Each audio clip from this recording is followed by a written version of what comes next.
அனைவருக்கும் வணக்கம். நான் உங்கள் டாக்டர் நிஜந்தன் பாலின்ஸ் ஹோமியோகேரிலிருந்து. குழந்தையோட வளர்ப்பில் எவ்வளவுக்கு எவ்வளவு பெற்றோர்கள் சோம்பேறித்தனத்தை வெளியே காட்டுறாங்களோ அவ்வளோக்கு அவ்வளவு குழந்தையோட எதிர்காலம் பாதிப்படையும். புதிதாக குழந்தையை பெற்றெடுத்தவங்களுக்கு நான் சொல்ல போகிற இந்த குறிப்பிற்கு பயனுள்ளதாக இருக்குன்னு நான் நம்புகிறேன். டயாப்பர். பொதுவாக அந்த டயாப்பர் கண்டுபிடிச்சது இரவு நேரத்தில் குழந்தைகள் எந்த ஒரு தொந்தரவும் இல்லாமல் தூங்குறதுக்காகவும், முக்கியமாக பெற்றோர்கள் தூக்கத்தை கெடுக்காமலுக்காகவும் தான் முக்கியமாக கண்டுபிடிச்சாங்க. இந்த டயாப்பரில் முக்கியமாக பயன்படுத்தப்படுற விஷயங்கள் 2 இருக்குது. Polyethylene and polypropylene. இது ரெண்டுமே பிளாஸ்டிக் தயாரிக்கிறதுக்கு பயன்படுத்துகிற பொருள் தான். நம்ம ஹோட்டலில் வாங்குகிற அந்த பார்சல்லையும் பயன்படுத்துகிற ஒரு பொருள் தான். இது வாட்டர் ரெசிஸ்டன்ட், தண்ணீரை சேகரித்து வைக்கும் தன்மை அதிகமாக இருக்கிறதுனால தான் இதை பயன்படுத்துகிறாங்க.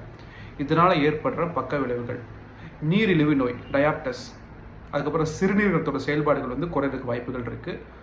உறுப்புகள், முக்கியமாக பிறப்புறுப்பு சரியாக வளர்ச்சி அடையாமல் போகிறது கூட வாய்ப்புகள் இருக்குது. இது நீண்ட நேரம் அடையிறதுனால அங்கே பாக்டீரியா, வைரஸ் மாதிரி கிருமி தொற்றுகள் ஏற்பட்டு தோல் சம்மந்தப்பட்ட பிரச்சனைகள் வர்றதுக்கும் வாய்ப்புகள் இருக்குது.